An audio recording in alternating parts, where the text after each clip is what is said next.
Cyber community জুলাইয়ের অভ্যুত্থানের মধ্যে সাইবার যুদ্ধে অপরিসীম ভূমিকা পালন করছে। এটা একমাত্র সোশ্যাল মিডিয়াতে যত সর্বসাধারণ আছে সবাই এই ব্যাপারগুলো হচ্ছে পাবলিকলি দেখেছে যে আমরা ফ্যাসিস্ট হাসিনার সময় আমরা ফ্যাসিস্ট হাসিনার বিরুদ্ধে কিভাবে কাজ করেছি, এবং যে জায়গায় থেকে জুনায়েদ আহমেদ পলক নিজে তার টিম নিয়ে যে তার টিম দ্বারা আমাদের সাথে যোগাযোগ করে হচ্ছে আমাদেরকে যে টাকার প্রলোভন দেখাইছিল, আমরা কিন্তু জুনায়েদ আহমেদ পলকের কথা আমরা রাজি হই নাই এবং আমরা তাদের পক্ষ নিয়ে আমরা কাজ করি নাই। আমরা অবশ্যই স্টুডেন্টদের পক্ষে ছিলাম এবং স্টুডেন্টদের পক্ষ থেকে আমরা কিন্তু পুরো আন্দোলনটা সাইবারে আমাদের যুদ্ধটা আমরা অব্যাহত রাখছি। এখন আমি যেটা বলতে যাচ্ছি আপনাকে সেটা হচ্ছে যে উপদেষ্টাগুলো আছে, কিছুদিন আগে আমরা উপদেষ্টাদেরকে আমরা একটা ওয়ার্নিং দিয়েছিলাম, 72 ঘন্টার একটা ওয়ার্নিং দিয়েছিলাম।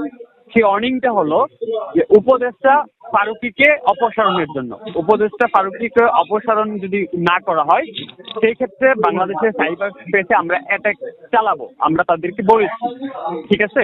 এবং তারা কিন্তু সেই জায়গা থেকে তারা সরে আসে নাই, তারা এই জায়গায় এখনো বহাল আছে, যার প্রেক্ষিতে আমরা বাংলাদেশের গুরুত্বপূর্ণ কিছু সরকারি ওয়েবসাইটে আমরা আমাদের কন্ট্রোলে নিই এবং কন্ট্রোলে নিয়ে ওইখানে আমরা ডিটেলসে কিন্তু লিখে দিচ্ছি হোম পেজে যে ফারুকীকে আমরা অপসারণ করতে চাচ্ছি, আমরা চাই ফারুকীকে অপসারণ করা হোক। বিতর্কিত একটা পার্সন, যেহেতু ফারুকীকে অপসারণ যদি না করা হয় সাইবার স্পেসে আমরা আবার অ্যাটাকিং চালাবো। সেই অ্যাটাকিংটা আমরা ফ্যাসিস্ট হাসিনার সময় চালিয়েছি। উপদেষ্টাদের প্রতি আমাদের কোনো ক্ষোভ নেই, আমাদের একটাই কথা, সেটা হচ্ছে যে এই জুলাই আন্দোলনে যেসব সাইবার যোদ্ধারা, যেসব বাংলাদেশের যেসব সাইবার টিম, যেসব বাংলাদেশের স্প্যামিং বা ইথিক্যাল হ্যাকিং টিমগুলো সাইবার যুদ্ধে অংশগ্রহণ করেছে, তারা কেন আজকে আলোচনায় কথাই নেই এবং তাদের কেন এটা বলা হয়নি যে এই যুদ্ধের মধ্যে সাইবার কমিউনিটি প্লাস সাইবার যোদ্ধা যারা আছে তাদেরও ভূমিকা আছে, তারা কখনোই এটা স্বীকার করেনি কেন?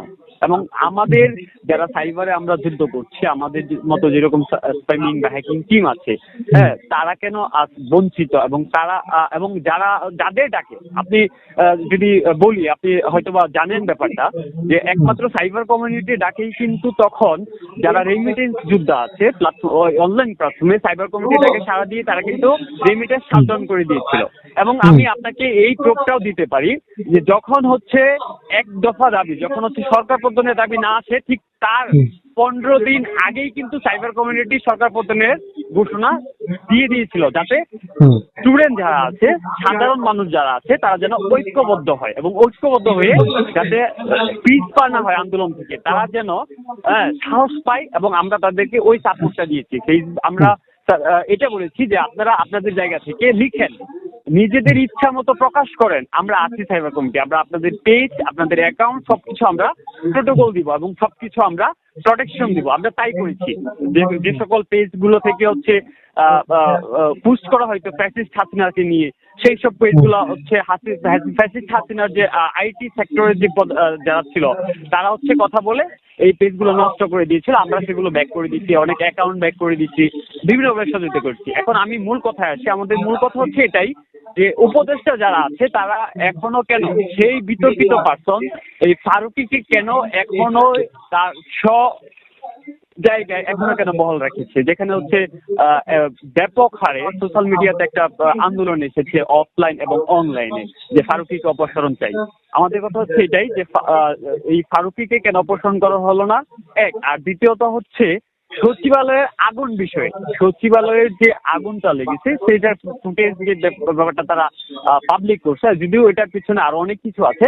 তো আমরা চাই সচিবালয়ের যে ব্যাপারটা, আগুনের যে ব্যাপারটা, এই ব্যাপারটা ক্লিয়ার করতে। সাইবার কমিউনিটি সবসময় একই কথা বলেছে যে সাধারণ ছাত্র জনতা এবং সাধারণ মানুষের পাশে থেকে তারা যে ডাক দিয়েছে সাইবার কমিউনিটি যদি সেটা যৌক্তিক মনে হয় এবং সেই যৌক্তিক ডাককে তারা সাপোর্ট করে আমরা সাইবার যুদ্ধ চালিয়েছি। সুতরাং আমরা মনে করি যে এই উপদেষ্টা মণ্ডলী থেকে ফারুকীকে যদি অপসারণ করা না হয়, বাংলাদেশে বড় ধরনের সাইবার অ্যাটাক আসতেছে এবং সেটার জন্য দায়ী থাকবে বর্তমান যে আন্দোলনের বিপ্লবী যে দুজন উপদেষ্টা আসিফ এবং নাহিদ। এদের এই আগামীতে যে সাইবার যুদ্ধটা আসবে বাংলাদেশে এবং সাইবার স্পেসের যে যুদ্ধটা হবে সেটার জন্য দায়ী থাকবে এই দুজন কোনোভাবেই দায় এড়াইতে পারবে না। আচ্ছা, একটু বলবেন ভাইয়া যে এখনো আপনারা কাদের কাদের ফেসবুক অ্যাকাউন্ট এখন পর্যন্ত আপনাদের নিয়ন্ত্রণে নিয়ে গেছেন এখন বা কি আটকটা হয়েছে? এখন আমি ব্যাপারটা ক্লিয়ার করি, সেটা হচ্ছে যে আমাদের আমাদের আমাদের কখনোই, আপনি যে ব্যাপারটা বললেন যে কাদের অ্যাকাউন্ট গুলো আমরা আমাদের কন্ট্রোলে কোনো অ্যাকাউন্ট নেওয়া হয়নি এবং কোথাও কিন্তু বলা হয়নি যে আমাদের কন্ট্রোলে নেওয়া হয়েছে।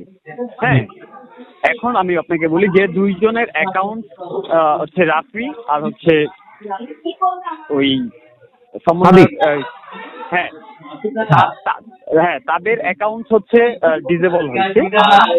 বাকি যারা আছে উপদেষ্টা বলেন, বাকি সমন্বয়ক যারা হাসনাত এবং সার্জিস বলেন, তাদের অ্যাকাউন্ট বা পেজ তারা হচ্ছে সিকিউরিটির জন্য কিন্তু সাময়িকভাবে ডিঅ্যাক্টিভেট করে রেখেছে। ঠিক আছে, এটা তারা ডিঅ্যাক্টিভেট করে রেখেছে। বিভিন্ন মহলে এগুলাকে প্রচার করছে যে তাদের অ্যাকাউন্ট ডিসেবল করা হয়েছে, তাদের পেজ ডিসেবল করা হয়ে গেছে। যেহেতু তাদের পেজ গুলো হচ্ছে ডিঅ্যাক্টিভেট, সেহেতু হচ্ছে ফেসবুকে পাচ্ছি না, এই জন্য এক একজন এক এক ভাবে এই ব্যাপারগুলো হচ্ছে নিচ্ছে ব্যাপারটা। আসলে কিন্তু মূল পয়েন্ট হচ্ছে যে তারা তাদের পেজ গুলো ডিঅ্যাক্টিভেট রেখেছে সিকিউরিটির জন্য।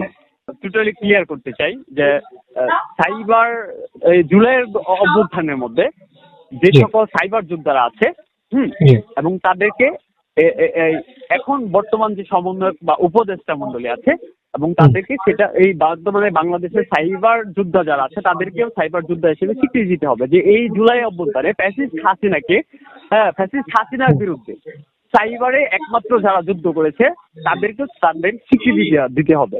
নয়তো আমি মনে করি যে বাংলাদেশের সাইবার স্পেস বর্ডারে যেরকম হচ্ছে আমরা সিকিউরিটি দিই, আমাদের বাংলাদেশের সাইবার বিভিন্ন প্ল্যাটফর্ম এখন অনেকটাই হচ্ছে নড়বড়ে।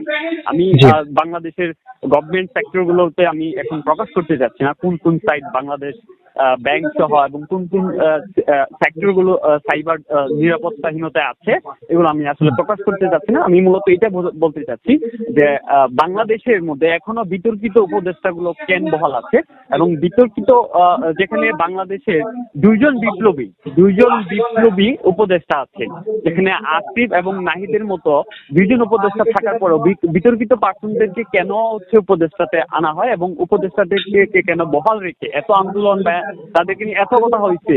যেমন হচ্ছে সমন্বয় যে হাসনাত এবং সার্জিস, তারাও কিন্তু হচ্ছে একদিন দুই দিন তিন দিন কথা বলেছে, কিন্তু পরবর্তীতে নতুন বাংলাদেশ হচ্ছে একটা ইস্যু, একের পর এক ইস্যু চলে আসে, তখন কিন্তু ওই পুরনো ইস্যুগুলো হচ্ছে ধামাচাপা পড়ে। ঠিক সেম এখন আমরা কিন্তু ভুলি নাই, আমাদের কথা আমরা এখনো অটুট আছি। ফারুককে অবশ্যই অপসারণ করতে হবে এবং অপসারণ করে মানুষ যারা হচ্ছে আমাদের মতো যারা সাইবার যোদ্ধা আছে, সাইবার কমিউনিটির মতো যারা হচ্ছে জুলাই অভ্যুত্থানে হচ্ছে আন্দোলনে সক্রিয় ছিল, তাদেরকে স্বীকার করতে হবে যে এই অনলাইন প্ল্যাটফর্মের মধ্যে সাইবার যোদ্ধাদের এই আন্দোলনে ভূমিকা অপরিসীম, প্লাস যারা হচ্ছে রেমিটেন্স যোদ্ধা আছে প্রবাসী, তাদের ভূমিকা অপরিসীম। তারা কেন এটা প্রকাশ করতে চাচ্ছে না যে রেমিটেন্স যোদ্ধাদের অবদানগুলো তারা কেন স্বীকার করতে চাচ্ছে না? আজকে রেমিটেন্স যোদ্ধারা যদি ফ্যাসিস্ট হাসিনার সময় জুলাইয়ের অভ্যন্তরে যদি তারা হচ্ছে এই রেমিটেন্স শাটডাউন না ঘোষণা দিত, তারা যদি রেমিটেন্স পাঠাইতো, যেখানে আপনি দেখেন জুনায়েদ আহমেদ পুলক কিন্তু হাত জোর করে যারা হচ্ছে প্রবাসী আছে তাদেরকে কিন্তু হাত জোর করে বলছে যে আপনাদের জন্য আমরা ব্যাংক খোলা রেখেছি, আপনারা রেমিটেন্স পাঠান। এটা কিন্তু জুনায়েদ আহমেদ পুলক বলেছিল হাত জোর করে বাঙালির সাথে এই আন্দোলনের সময়টাই। সুতরাং আমি মনে করি আন্দোলনে সবারই অবদান আছে, এখানে আমি বলছি না কাউকে ক্রেডিট দিতে, আমি এটাই চাই যে সবাই জানুক এই ব্যাপারগুলো, যে এখানে সাইবার যোদ্ধা যারা আছে তারাও এই যুদ্ধে অংশগ্রহণ করেছে এবং ব্যাপক ভূমিকা পালন করেছে, এবং যারা হচ্ছে প্রবাসী আছে রেমিটেন্স যোদ্ধা আছে তাদেরও ভূমিকা অপরিসীম। এই বিষয়গুলো তারা হচ্ছে প্রকাশ করুক, মানুষের মধ্যে আনক প্রকাশ করুক। আমাদের ক্ষোভের জায়গাটা হচ্ছে এই জায়গা। আর কোন সরকারি ওয়েবসাইট বা কোনো জায়গাতে হামলা হওয়ার কোনো শঙ্কা আপনারা দেখছেন যা আরো হতে পারে? অবশ্যই কারণ হচ্ছে আমরা আগেও সচেতন করেছি উপদেষ্টা মণ্ডলীদেরকে, আমরা আবারও ক্লিয়ারলি বলতে চাই যে বাংলাদেশে বড় ধরনের একটা সাইবার হামলা হবে এবং সেটা খুব শীঘ্রই হবে। যদি বাংলাদেশের উপদেষ্টা জায়গা থেকে এই উপদেষ্টা মণ্ডলী থেকে ফারুককে অপসারণ না করানো হয়, প্লাস বাংলাদেশের যে সাইবার সেক্টর গুলো আছে, গভর্নমেন্ট সাইবার সেক্টর গুলো আছে, এগুলোতে সাইবার সিকিউরিটি অ্যালার্ট চালু না করা হয়, এবং এই জায়গাগুলো হচ্ছে সাইবার সেক্টর গুলো হচ্ছে যাদেরকে সাইবার সেক্টর দায়িত্ব দেওয়া হয়েছে তাদেরকে আসলে আমার মতে, আমার ব্যক্তিগত মতামত হচ্ছে যে তারা কি আদৌ সাইবার সিকিউরিটি সম্পর্কে জানে কিনা সেটা বুঝতে হবে এবং সেটা জানতে হবে। যদি সাইবার সেক্টরটা হচ্ছে তারা ওইভাবে না বুঝে বা না জানে, তাদেরকে সরিয়ে যারা কাজ বুঝে তাদেরকে আনা হোক। প্লাস যারা বাংলাদেশের সাইবার যোদ্ধা আছে তাদেরকে আমি মনে করি প্রশিক্ষণ দিয়ে হচ্ছে তারা কিন্তু তাদেরকে কাজে লাগাইতে পারে সরকার চাইলে। আপনি অন্য দেশ দেখেন, আমাদের বাংলাদেশ ব্যতীত অন্যান্য দেশ দেখেন, অন্যান্য দেশে হচ্ছে যারা সাইবার বা ইথিক্যাল হ্যাকিং নিয়ে কাজ করে, যারা সাইবার সিকিউরিটি নিয়ে কাজ করে, তাদেরকে কিন্তু ওই দেশের গভর্নমেন্ট কিন্তু একটা ফ্যাসিলিটি দেয় এবং তাদের থেকে সহযোগিতা নেয় এবং তাদেরকে একটা অবস্থান তৈরি করে দেয়। কিন্তু আমাদের বাংলাদেশের ক্ষেত্রে কিন্তু চিত্রটা ভিন্ন।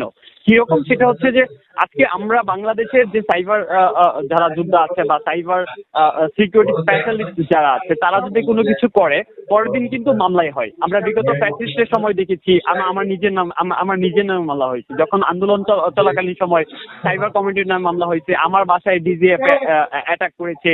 হ্যাঁ, আমি আসলে আর কি বলবো, আমি আসলে এগুলো বলতে চাচ্ছি না।